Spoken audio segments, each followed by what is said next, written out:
मसीह यीशु में आए हुए सारे भाई बहनों को इस आराधना में स्वागत करता हूं। परमेश्वर आपको बहुत बहुत आशीष दे। हालेलुया, हालेलुया, प्रभु के नाम की महिमा हो। आज आपके बीच में इस विषय को लेकर आ रहा हूं, धीरज। एक विश्वासी जन के लिए बहुत ही जरूरत और मुख्य विषय है विश्वासी जीवन का अंदर धीरज। हालेलुया। तो देखिए, परमेश्वर इस नए साल का अंदर कई वायदा हमारे लिए कर चुका है। उस वायदा को आपको समझना है और उसके मुताबिक चलने के लिए हम प्रयास कर रहे हैं और वचन भी पढ़ते जा रहे हैं। और आज के विषय धीरज, इसमें 7 बातें आपके बीच में मैं बांटना चाहता हूं। क्योंकि देखिए, विश्वासियों का जीवन का अंदर ये मुख्य भाग है जो धीरज। ये धीरज के बारे में वचन क्या कहता है? गलातिया 5:22, उसमें एक बात आ रही है। बीते हुए संदेश में भी मैंने इस बात को कहा था। गलातियों 5:22, पेज नंबर 226। परंतु पवित्र आत्मा का फल प्रेम, आनंद, शांति, धीरज, दयालुता, भलाई और विश्वसनीयता, ये फल परमेश्वर आपसे चाहता है। जो विश्वासी जन है, परमेश्वर यीशु मसीह को विश्वास करते हैं, आराधना करते हैं, उन्हें सिद्धा करते हैं, उनमें बना रहते हैं, उनका अंदर ये फल परमेश्वर चाहता है। बीते हुए संदेश में मैंने बना रहने का उसमें हमने कहा है, सबसे पहले प्रेम में बना रहे। उसमें मैंने कम से कम 12 जो है पॉइंट्स को आपके बीच में बांटा, किस तरह परमेश्वर के साथ हम बना रहे। तो आज धीरज के बारे में कुछ 7 बातें आपके बीच में रखना चाहता हूं। कृपया ध्यान से सुने। इस साल धीरज के साथ चले ताकि जो है आप आशीष को प्राप्त कर सके। क्योंकि परमेश्वर चाहता है आपका जीवन के अंदर इस साल हर एक कार्य पूरा हो। और परमेश्वर ने कहा मैं बढ़ाऊंगा। हालेलुया। वो पूरा करना चाहता है और बढ़ाना भी चाहता है। मगर परमेश्वर का भी कोई नियम है, वो नियम को तो हम पालन करना।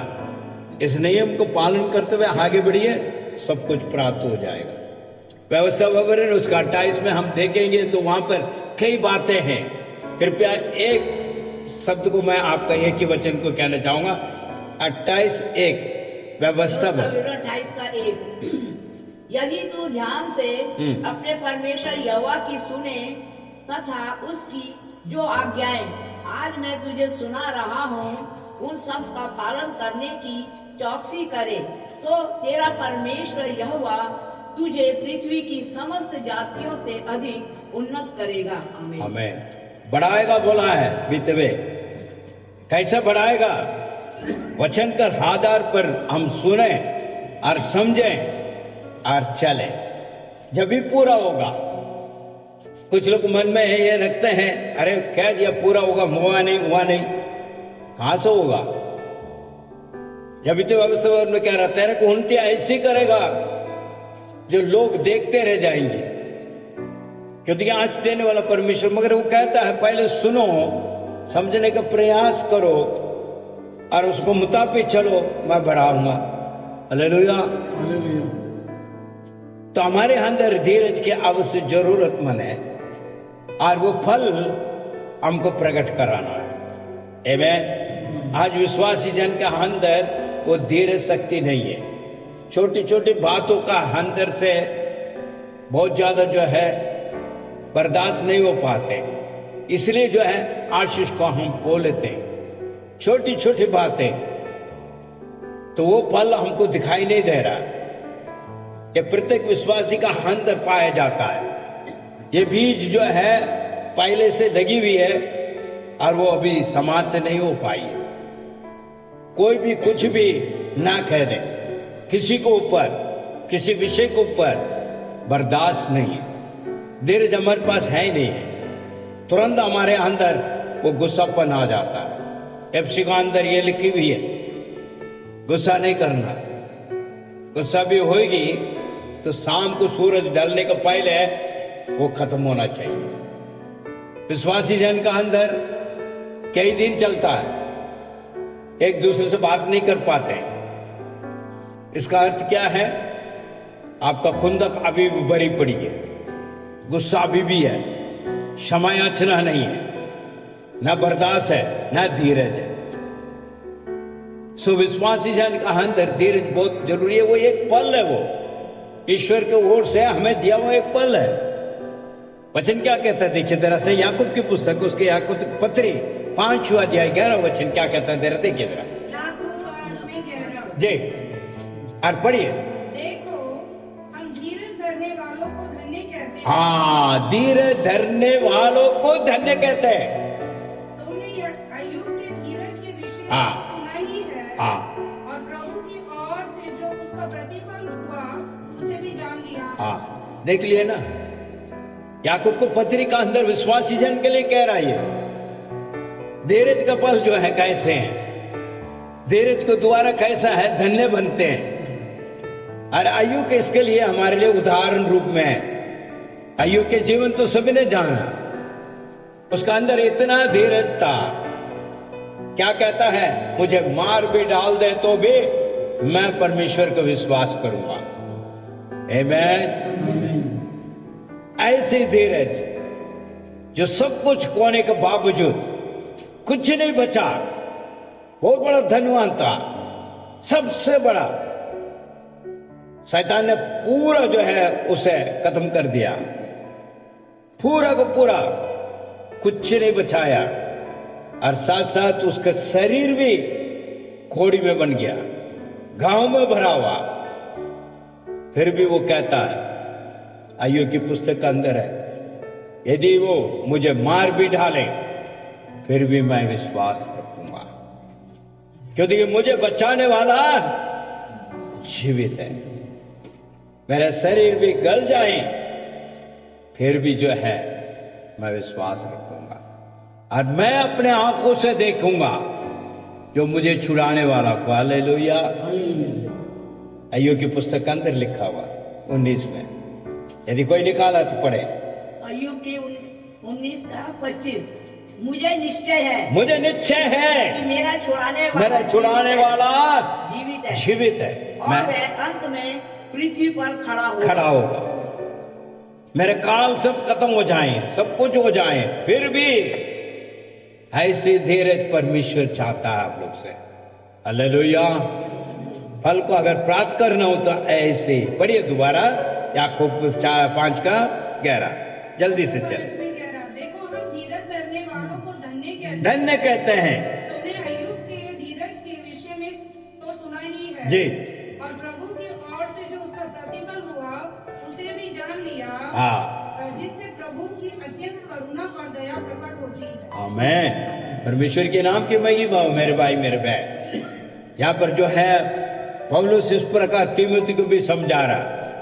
पौलुस जो है तीमुथी के समझा रहा। पहले तीमुथियोस 6वां अध्याय उसका 11 वचन, 11 पेज नंबर 255 जी।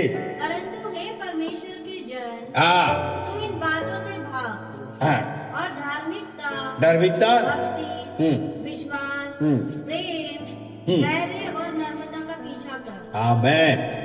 देखिए क्या कहता है पौलुस, तीमुथी को ये सिखाता है, तुम इस प्रकार चल। ये ज्ञान के बातें वहां पर दिया जा रहा है। ये ज्ञान विश्वासी जन का अंदर होना चाहिए। सबसे पहले जो है धीरज। जब धीरज रहेगा जब भी आप सब चीजें प्राप्त कर पाओगे, क्योंकि परमेश्वर ने पहले कह दिया मैं पूरा करूंगा। हेलो, ये ज्ञान आपका जरूरतमंद है। नीति वचन में क्या कहता है सुलेमान, ये देखिए जरा 4 का जो है 13 ज्ञान की बातें बता रहा वहां। नीति वचन 4 का 13 पेज नंबर 711। हाँ, शिक्षा को दृढ़ता से थामे रहे। आमीन। उसे छोड़ न दे, उसकी रक्षा कर, उसे रक्षा कर, क्योंकि वह तेरा जीवन है। वह तेरा जीवन है। ये पहले बात को मैं बता रहा हूं आपको। 7 पॉइंट में पहले बार बता रहा हूं मैं, जो है सुलेमान यहाँ पर इस प्रकार कहता हूं। उसी में देखिए, उसी जो नीति वचन का अंदर 10 का 17 क्या कहता है, देखिए जरा दोबारा उस ज्ञान की बातें बांट रहा। नीति वचन 718 जो शिक्षा पर ध्यान देता है हाँ, जो शिक्षा में ध्यान देता है वह जीवन के पथ पर है। जीवन का पथ पर है। देखिए क्या कहता है, परंतु जो ताड़ना की उपेक्षा करता है ताड़ना का उपेक्षा करता है हाँ वह भटक जाता है। भटक जाता, आज भटका हुआ है क्योंकि ध्यान नहीं दे रहा। वैसे तो हम आराधना में शामिल हो रहे हैं, आराधना भी कर रहे हैं, दुआ भी कर रहे हैं, मगर जो है ध्यान नहीं देते। जो परमेश्वर की वार्ता को ध्यान देना अवश्य जरूरत है। इसलिए सुलेमान वहां पर इस बात को कह रहा है। दोबारा देखिए उसी में जो है नीति वचन 12:1 क्या कहता, नीति वचन 12:1 जी जो शिक्षा पाने से प्रीति रखता है हाँ, शिक्षा पाने से प्रीति लगता वह ज्ञान से प्रीति रखता है, है, ज्ञान से प्रीति रखता है। परंतु जो डांट से बैर रखता है हाँ, डांट से भय रखता है। पशु सरीखा है। हाँ, देखिए क्या कहता है, कोई पीछे पड़ेगा नीति वचन 12:1 जी। अनुशासन प्रिय हाँ, अनुशासन बहुत जरूरी है। अनुशासन प्रिय व्यक्ति को ज्ञान से प्रेम होता है। हाँ, प्रेम होता। यदि आप अगर सुनने के काबिल रखते हैं तो आप करे वो प्रेम लगेगा, नहीं है तो वो आपको कुछ ऐसे लगेगा, अरे यार चलो कुछ। आज विश्वासी जन का अंतर ये बहुत ज्यादा है, समझना, सुनना, मानना, चलना उन्हें बहुत मुश्किल होता है। तकलीफें बाकी चीजों में सब में उनर है, मगर परमेश्वर को वचन में नहीं हो पाता क्योंकि प्रेम है ही नहीं है, प्रीति है ही नहीं है उसका अंदर। वचन द्वारा अनुशासन प्रिय व्यक्ति को ज्ञान से प्रेम होता है, किंतु मूर्ख व्यक्ति वह है जिन्हें सुधार अप्रिय लगती है। हाँ, अभी आपको पहचानना आप कैसे हैं, आप अपना पहचानिए। आगे और एक बात को कहता है, वही नीति वचन में सुलेमान कहता है 13-18 को पढ़ के देखिए जरा। नीति वचन 13:18 हाँ, जो शिक्षा को सुनी अनसुनी करता हाँ, सुनी अनसुनी करता वह निर्धन हो जाता हाँ। और अपमान पाता है, अपमान पाता, परंतु जो डांट डांट को को मानता मानता है उसकी महिमा होती है। उसका महिमा होती है। आज जो है कई लोग विश्वासी जन वचन कर आधार पर कहने से उन्हें मन में दुख होता है। ये क्या बोल रहा है?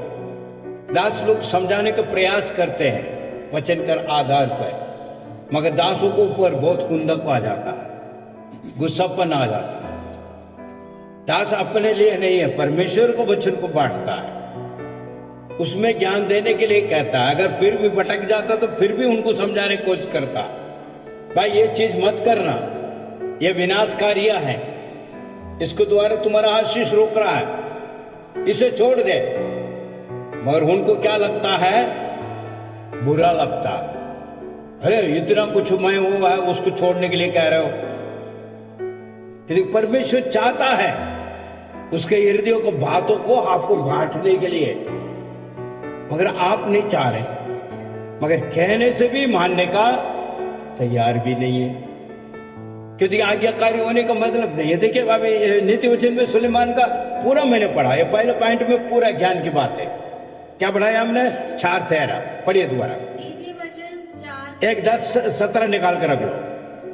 तीसरा लोग है जो है 12:1 निकाल कर रख लो। चौथा लोग जो है 13:8 निकाल कर रख लो। 13-18 को पढ़ो। नीति वचन 4 का 13 ये ज्ञान की बात है, पढ़िए। शिक्षा को दृढ़ता से थामे रहे, हाँ उसे ना छोड़ दे, हाँ, उसकी रक्षा कर क्योंकि वह तेरा जीवन है। जीवन है।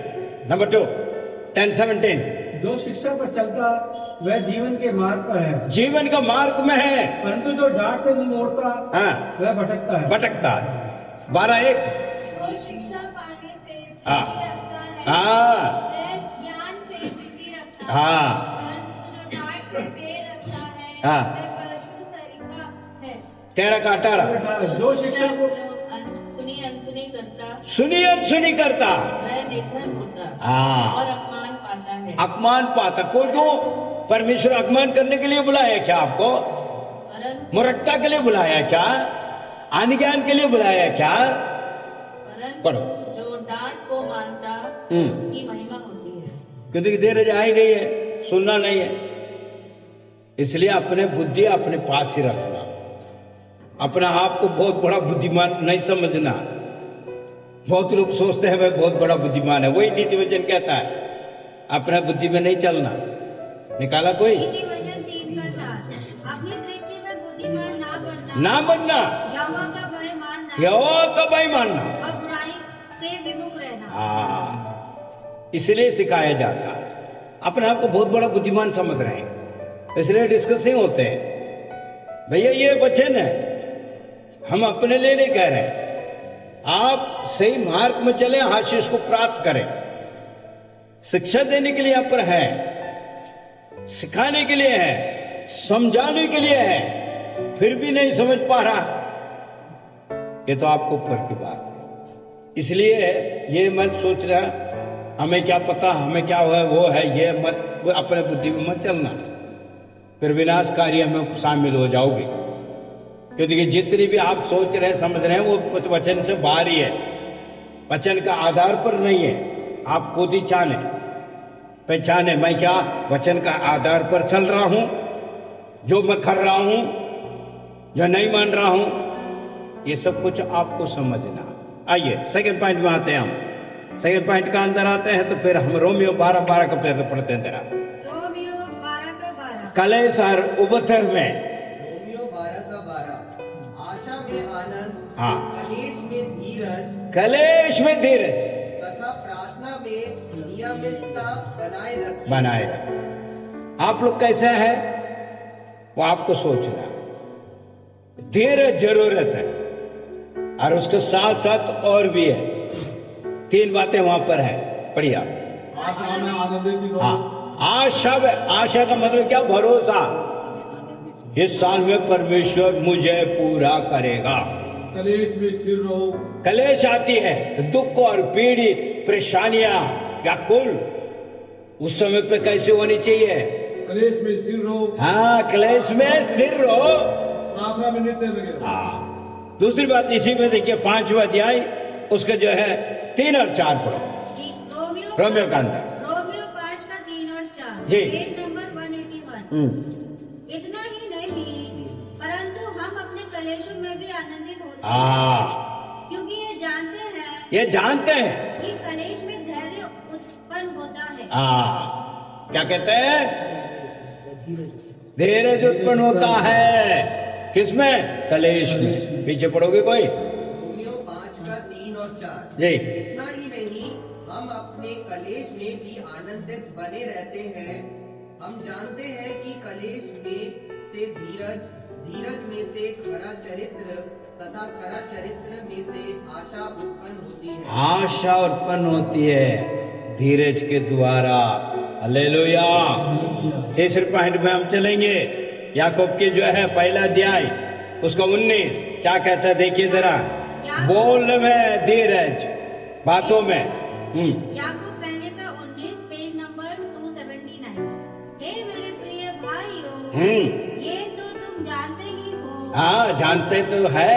अतः प्रत्येक व्यक्ति सुनने के तो तत्पर, बोलने में धीरजवान, सुनने में तत्पर और बोलने में धीरज, और क्रोध में धीमा हो। थोड़ा सा चाँचना, हम कैसे है ना? चाँचेगी नहीं? पढ़िए पीछे। याकूब 1 का 19। प्रिय भाइयों और बहनों, ये ध्यान रहे। देखिए यहाँ एक का सिर्फ नहीं बोला, प्रिय भाइयों बहनों, हेलो, दोनों का। ये कलीसिया के लिए क्या जा रहा है? याकूब कलीसिया, हाँ जी, कहाँ धीरज है? हेलो, इसलिए धीरज की जो है विषय को लेकर आया। पढ़ो। हे मेरे प्रिय भाई, हाँ, अभी आवाज अच्छा लगा। यह बात तुम जानते हो, इसलिए हर एक मनुष्य सुनने के लिए तत्पर, सुनने का तत्पर रहना जरूरी है। और बोलने में धीरा, और क्रोध में धीमा हो। मगर यहाँ पहले कौन होता है? बर्दाश्त आए नहीं। फिर उसका अंदर क्या है? सोचिए जरा, तो फिर अंदर क्या बना रहता है? यही है। पढ़िए जरा दोबारा। 19। याकूब 1:19। हे मेरे प्रिय भाइयों, यह बात तुम जान लो, हर एक मनुष्य सुनने के लिए तत्पर, सुनने के लिए तत्पर, और बोलने में धीरज, धीरज, और क्रोध में धीमा। धीमे। सुधरना, परमेश्वर ने वायदा दिया तो वो पूरा करेगा, उसको मतलब सुधर कर उसको मुताबिक चल के हर चीज को प्राप्त करना। सुधार है, एडवाइस, समझना, तरीका सिखा रहा हूं, क्योंकि किसी का ही नहीं ना समझ आता, चाहे जितने भी बड़े हो, जितने पढ़े लिखे हो, जितने कम भी हो, उन्हें भी नहीं पता। कब को चलेगा ये सब? प्रभु के नाम की महिमा। आगे न चलते हम, तेरा मत्ती के अंदर देखिए तेरा क्या कहता है। मत्ती 12वां अध्याय 36। बोलने में धीरज, उसी की बात के यहाँ पर आ रही है। बोलना। मत्ती 12:36 जी। Page number 15। मैं तुमसे कहता हूँ, हाँ, मैं तुमसे कहता हूँ। क्या कौन कह रहा है? परमेश्वर यीशु मसीह मत्ती का सुख समाचार में कह रहा है। ध्यान दे। मैं तुमसे कहता हूँ, जो भी निकम्मी बातें हाँ, मनुष्य बोलेंगे, न्याय के दिन में उसका लेखा देना। न्याय के दिन में लेखा देना पड़ेगा। बेशक आप यहाँ बोले, चाहे पीछे बोले, चाहे घर पे बोले, चाहे कहीं भी बोले। बहुत लोग सोचते हैं मैं तो घर में बोल रहा हूं, इसलिए जहां भी मुंह खोलते हैं आप, परमेश्वर देखता है, आपको इसको जवाब दे नहीं है। थोड़ा पीछे पढ़ लेने से अच्छा रहेगा ना। हाँ, सुसमाचार हाँ, 12 अध्याय हाँ, 26 नंबर। और मैं तुमसे कहता हूँ, कौन कह रहा है यहाँ? यीशु कह रहा है मत्ती सुख समाचार में। और मैं तुमसे कहता हूँ कि जो जो निकम्मी बातें मनुष्य कहेंगे न्याय के दिन हर एक बातों को लेखा देगा। कौन देगा? जो कहेगा वो देगा, जो कहता है वो कहेगा। हम कई बार सुनाते हैं, समझाते हैं, नहीं समझ पा रहे, फिर न्याय के दिन में हाँ भी दोगे, हमें क्या करना? इसलिए सावधान बरस लो, सुनने के धीरज रखो, तत्पर हो, समझने का प्रयास करो, ताकि आप न्याय के दिन में बच जाए, ताकि परमेश्वर का आशीष भी आप प्राप्त कर ले। चौथी बात में आ रहा हूं, जो परमेश्वर ने वायदा वचन दिया है इस साल के अंदर, उसको प्राप्त करने के लिए आपको क्या करना? इब्रानी 10:35 35 और 36 दोनों पढ़ेंगे। इब्रानी 10:35-36 पेज नंबर 273। इसलिए अपना भरोसा ना छोड़ो, जिसका महान प्रतिफल है। हाँ, जिसका महान प्रतिफल है, क्योंकि तुम्हें धैर्य की आवश्यकता है। हाँ, इसका मतलब धीरज की आवश्यकता है कि तुम परमेश्वर की इच्छा पूर्ण करके जिस बात के प्रतिज्ञा खरा है उसे प्राप्त कर सको। हालेलुया। क्या कहते हैं?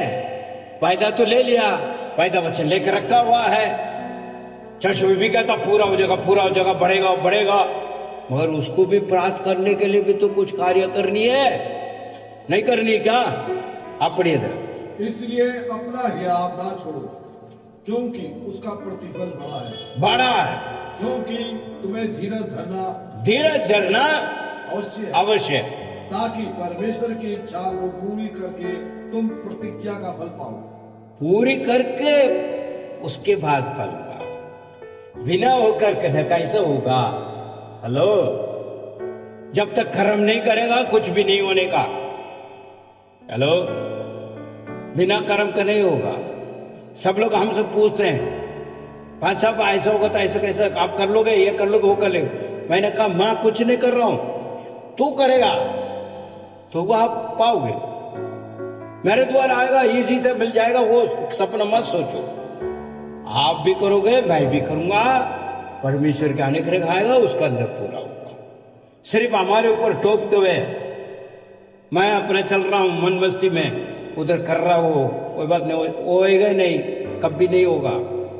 मसीह यीशु में यही मुश्किल है, धोखा न खाए, बिना कर्म करते हुए नहीं पा सकता। कर्म के बिना फल नहीं है, आपको करना है जो भी प्राप्त होगा।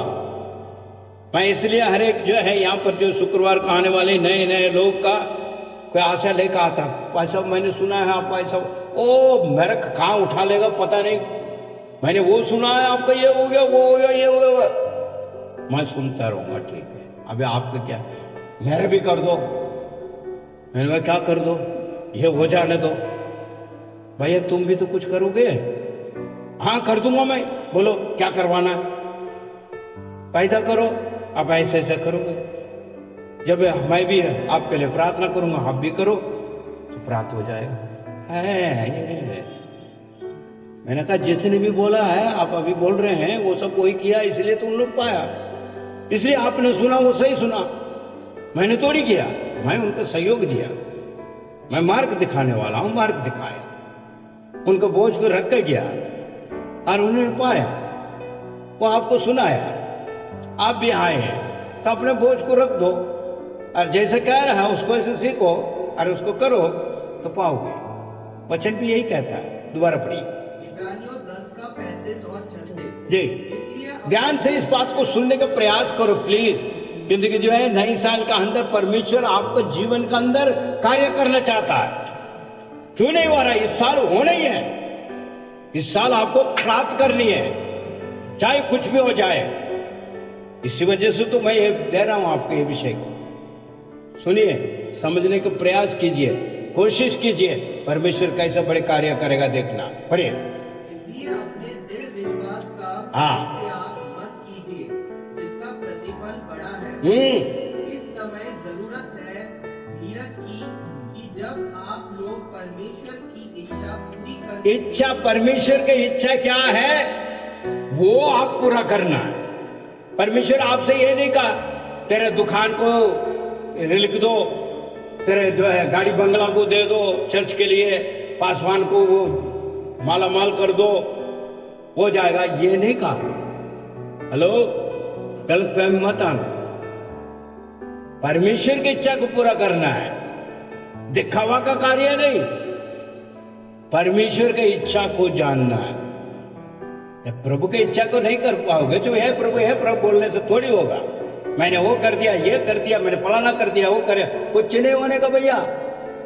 प्रभु का इच्छा पूरा करना, प्रभु की इच्छा क्या है वो समझना, मगर परमेश्वर की इच्छा को जो पूरा करेगा उसी को वो वायदा वचन पूरा होगा। हेलो, नहीं तो कुछ नहीं होना। दोबारा एक बार पढ़ लीजिए, जल्दी चलते हैं। 10:35 और 36 जी, इसलिए अपना याद न छोड़ो क्योंकि उसका प्रतिफल बड़ा है, क्योंकि तुम्हें धीरज धरना आवश्यक है ताकि परमेश्वर की इच्छा को पूरी करके तुम प्रतिज्ञा का फल पाओ। उसी में 6वां अध्याय 14 और 15 को पढ़ेंगे। इब्रानियों 6 का 14 और 15। चौथा पॉइंट में चल रहा हूँ, वायदा वचन का। इब्रानियों 6 का 14 और 15, पेज नंबर 269। जी, निश्चय मैं तुझे आशीष दूंगा। देखिए क्या कहता है, निश्चय मैं आशीष दूंगा, ये परमेश्वर का वार्ता है। और निश्चय ही मैं तुझे बढ़ाऊंगा। और इस प्रकार धीरज से प्रतीक्षा कर, धीरज से प्रतीक्षा करके उसने प्रतिज्ञा प्राप्त की। कौन कौन कह रहा, ये जाकर आप इब्रानी पुस्तक के अंदर पढ़ के देखिए कैसे धीरज से रख के उसने प्राप्त किया, कितनी दास लोग प्राप्त किया है, वो सब इब्रानी के अंदर लिखा हुआ। 6वां अध्याय को पढ़ के देखिए जाके, सबने धीरज रखा और फल को पाया।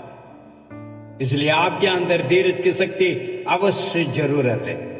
5वां पॉइंट मैं आ रहा हूं, बल मतलब परमेश्वर के अनुग्रह को प्राप्त करने के लिए धीरज चाहिए हमें, एकदम नहीं हो जाएगी, उसके भी इंतजार करके फल को प्राप्त करने के लिए चाहिए। लूका शुभ समाचार 8वां अध्याय उसका 15वां वचन पढ़ लीजिए। 8 का 15 जी, पेज नंबर 77। अच्छी भूमि के बीज वह है जो वचन सुनकर अपनी शुद्ध और अच्छे हृदय से मुझे दृढ़ता से रखते हैं और वे बड़े धैर्य से फल लाते हैं। दोबारा पढ़िए जरा। लूका 8 का 15। पर अच्छी भूमि में, अच्छी भूमि कौन है? अच्छी भूमि हमारे हृदय बनना चाहिए। उस भूमि का अंदर ये वचन का बीज बोना है, उसके बाद धीरज रहना है, उसके बाद बहुत बड़ा फल को आप देखो।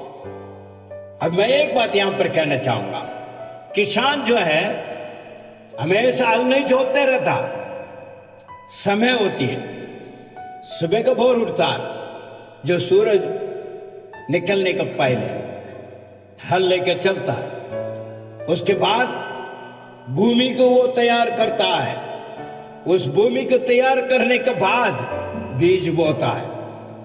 रोज ये नहीं करता वो, एक टाइम होती है, उसी टाइम पर ही वो पूरा होता है, उसके बाद नहीं। उसके बाद वो क्या करता है? इंतजार करता है।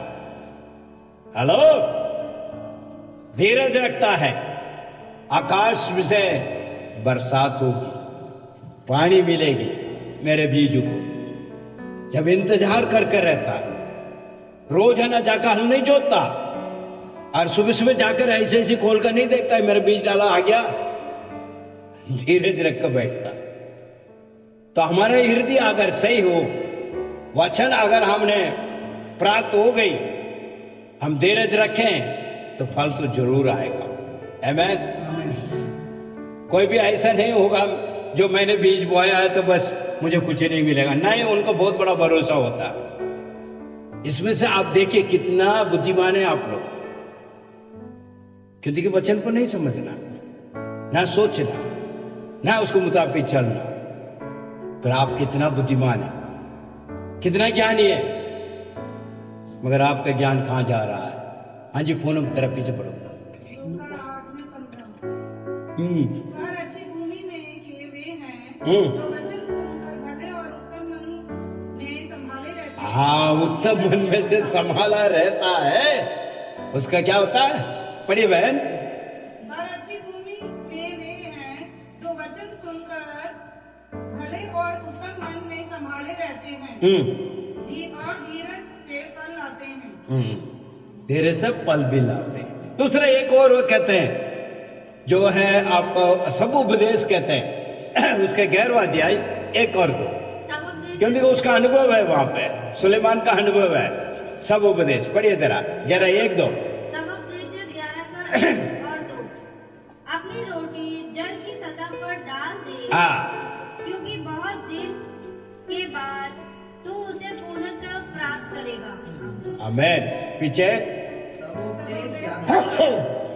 11 का 1 और 2, पानी के ऊपर अपनी रोटी डाल दीजिए, इसलिए बहुत दिनों के बाद ये आपको दोबारा मिल जाएगा। दोबारा नहीं, दोबारा। हाँ, ठीक है, कोई बात नहीं। अपना अंश 7 भागों बल्कि 8 भागों से बांट दीजिए, क्योंकि आपको ये पता ही नहीं है कि पृथ्वी पर क्या हो जाए। देखा, पृथ्वी में क्या हो जाएगा कोई पता नहीं। सब उपदेश में सुलेमान इस बात को कहता है, डाल दो, बहुत दिन के बाद वो फल आएगा। आज कई लोग ये सोच रहे हैं, भाई मैं कितना समझा दिया, कितना बोल दिया, कितना कुछ हो रहा, फल नहीं आ रहा। फल आएगा जो, धीरज रखिए। दूसरा इतिहास उसका 15वां अध्याय 7 वचन देखे जाए। दूसरा इतिहास 15 का 7 जी, पेज नंबर 485। परंतु तुम दृढ़ बने रहो और साहस न छोड़ो, क्योंकि तुम्हारे काम का प्रतिफल तुम्हें मिलेगा। काम का प्रतिफल तुम्हें मिलेगा। इसका मतलब हमको काम करना है कि नहीं है ना? हाँ, बिना होकर तो चप्पट फाड़ कर तो नीचे नहीं आएगा ना कोई। अब समझ में आ रहा है, काम करना है, जो आज्ञाकारी रह रहा है, जब भी हम प्राप्त कर पाएंगे। आइए आगे चलते जरा, जो 6वां अध्याय में चलते जरा, देखते क्या कहता है। भजन संहिता 19-11 देखे जरा, 19-11, इसी में पल को देखते हैं आप। भजन संहिता 19 का 11, पेज नंबर 608। इनके द्वारा तो तेरे दास को चेतावनी मिलती है, इनका पालन करने से बड़ा लाभ होता है। हाँ, पालन करने से बड़ा लाभ होता है। और उसी में जो 58:11, भजन संहिता 58 का 11, पेज नंबर 638। और मनुष्य कहेंगे, निश्चय धर्मी को फल मिलता है, निश्चय धर्मी को फल मिलता है। निश्चय परमेश्वर है जो पृथ्वी पर प्रतिपन्न न्याय भी करता है। आगे क्या कहता है? नीति वचन 11:18। नीति वचन 11 में 18। हाँ दुष्ट मिथ्या कमाई कमाता है, हाँ, परंतु जो धर्म के बीज बोता है, धर्म के बीज बोता है उसको निश्चय फल मिलता है। निश्चय फल मिलता है। भजन संगीता 40:1 क्या कहता है? देखिए, 6वें पॉइंट में आ रहा हूं। दो इंतजार करते हैं, धीरज रखते हैं, उनकी कैसी आशीष प्राप्त होती है। 40:1 मैं न्यायपूर्वक की प्रतिज्ञा करता रहा, उन्होंने मेरी ओर झुक के मेरा रोना सुना। हाँ, देखिए ना, रोना धोना सब जो है परमेश्वर सुनने के लिए तैयार है। साईं की थोड़ा सा पढ़ लीजिए। मैं धीरज से यहोवा की बात, इसका मतलब धीरज चाहिए ना, धीरज चाहिए वह जीवन में, विश्वासी जीवन का अंदर धीरज चाहिए। पढ़िए। मैं धीरज से यहोवा की बाट जोता रहा। उसने मेरी ओर झुक के मेरी दुआई सुनी। जरूर सुनेगा, मगर धीरज रखना अवश्य जरूरत है। उसी में यशायाह 40 उसके 31 देखिए जरा क्या कहता है। यशायाह 40 का 31 पेज नंबर 802। परंतु जो यहोवा की बाट जोते, परंतु यहोवा का बाट जोता है वह नया बल प्राप्त करेगा। वह उकाबों के समान उकाब का माफिक हंग फैला के ऊंचाई पर उड़ेगा। वह और दौड़ेंगे और श्रमित ना होंगे। वह चलेंगे थकेंगे नहीं। हेलो, इस प्रकार के लिए परमेश्वर आपको बुलावट दिया है। हालेलुया मेरे भाई मेरे बहन। और इसी में आप देखिए जरा यशायाह 30 में 18 क्या कहता है। यशायाह 30 का 18 जी, पेज नंबर 793 जी। फिर भी यहोवा तुम पर अनुग्रह करने के लिए ठहरा रहता है। आमीन।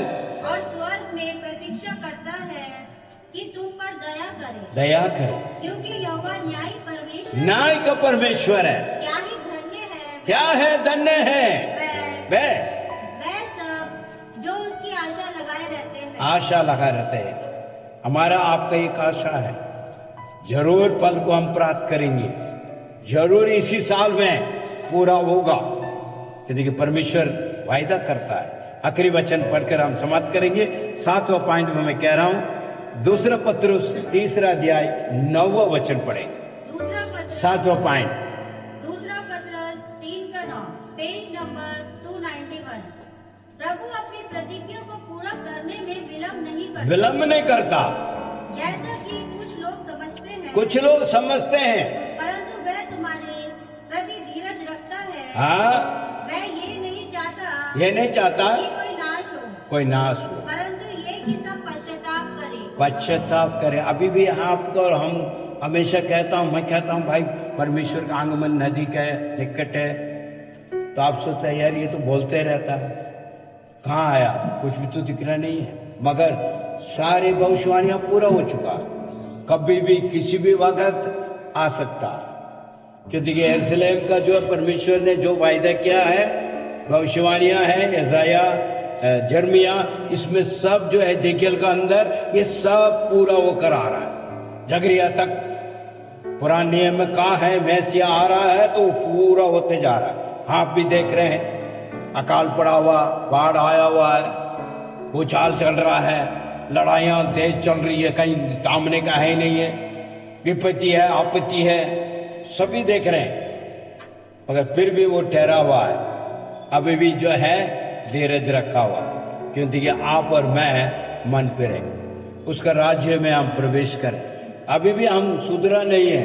हेलो, क्योंकि धीरज तो है ही नहीं है हमारे पास, चाहे वो बालक हो चाहे वो बुजुर्ग हो। इसलिए अभी भी धीरज परमेश्वर हमारे ऊपर दया कर रहा है। अगर आ जाए आज, कितने लोग जाएंगे हम? जब यीशु मसीह आ गया, आज कह रहे हैं चल भाई तुम्हारे लिए जो है स्वर्ग राज के लिए मैंने बना कर रखा हुआ, कितने लोग मेरे साथ चलेंगे? हेलो, सोच रहे हो क्या बात है यार, ये सच होने वाला है किसी दिन। इसलिए ध्यानपूर्वक रह ले, वचन कर आधार पर चले, ताकि जो परमेश्वर हमें धीरज दे और फल भी दे। आंखों को बंद करें, सिर को झुकाएं, प्रार्थना करें। एक बार दोबारा पीछे पढ़ लेने से अच्छा रहेगा ना। दूसरा पत्रस प्रभु अपनी प्रतिज्ञा को पूरी करने में देर नहीं करता। ऐसे कुछ लोगों का विचार है, कुछ लोगों का विचार है। वह आप लोगों के प्रति धीरज धरते हैं और नहीं चाहते कि किसी का भी विनाश हो, परंतु ये कि सभी को पाप से मन फिराव का अवसर प्राप्त हो। मन फिराने का अवसर अभी भी मिल रहा है मेरे भाई मेरे बहन। 2024 में भी आपको मिल रहा है। 25 में तो बहुत मिल गया, अभी भी कह रहा है मैं तुझे ताकना नहीं चाहता हूं, मैं तुझे छोड़ना नहीं चाहता हूं। अभी भी मन फिर ले। हेलो, अभी भी वक्त है। पतरस इस बात को कहता है। जाके पतरस के पत्री भी एक पढ़ कर देखो, कैसे आसमान होगा, कैसे रंग बन जाएगी, सूरज कैसे निकलेगी और क्या रंग बनेगी, और पाताल कैसा होगा, और ये भूमि के क्या होगा, फिर हम क्या होगा, और कौन सा जलेगा, कौन सा बुझेगा, कौन सा कहां जाएगा, वो पता लग जाएगा। फिर हमारा सोचे, हमारा विचार, हमारे क्रिया और कार्य सब दर्पण में आ जाएगा। ये जग पढ़ के देखिए, वो ऐसे नहीं बोल रहा। पत्रस को पढ़ के देखिए, अंत में क्या होने वाला है। जो हम देख रहे हैं, आसमान, ये सूरज, ये जमीन, ये सारी चीजें वहां लिखा है। इसलिए मन फिराओ, आंखों को बंद करें, सिर को झुकाएं, प्रार्थना करें। अनुग्रह के दयालु परमेश्वर, हम तेरी धन्यवाद स्तुति करते हैं पिता। देर के कमी को प्रभु आज वचन के आधार पर हमने इस विषय को सीखा। प्यारे प्रभु, हम आपको करोड़ों धन्यवाद की भेंट चढ़ाते हैं। इस साल प्रभु जी आप चाहते हैं हमारा जीवन का अंदर सारी बातें पूरा हो और प्रभु बढ़ाए जाए, और पिता हम बने रहें और हमारा फल प्रकट होने पाए। खुदावन, आपके दिया हुआ सारे वचन के लिए करोड़ों धन्यवाद। जितनी भी भाई बहन सुना है प्रभु जी, उनके मन के हृदय का अंदर जो आपके ये वचन बोया जाए, ताकि जो है प्रभु अच्छी जमीन में पड़ी हुई वो बीज 30, 60, 100 गुना फल को लेकर आ सके। धीरज को उत्पन्न कर खुदावन, हमारे अंदर काफी कमी है।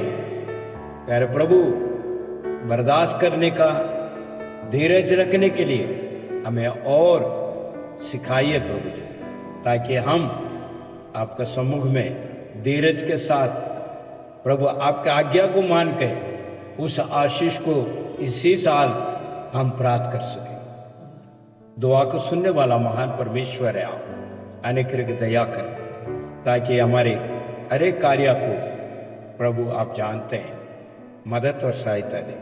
प्रार्थना सुना, धन्यवाद, यीशु के नाम से मांगते हैं, आमीन।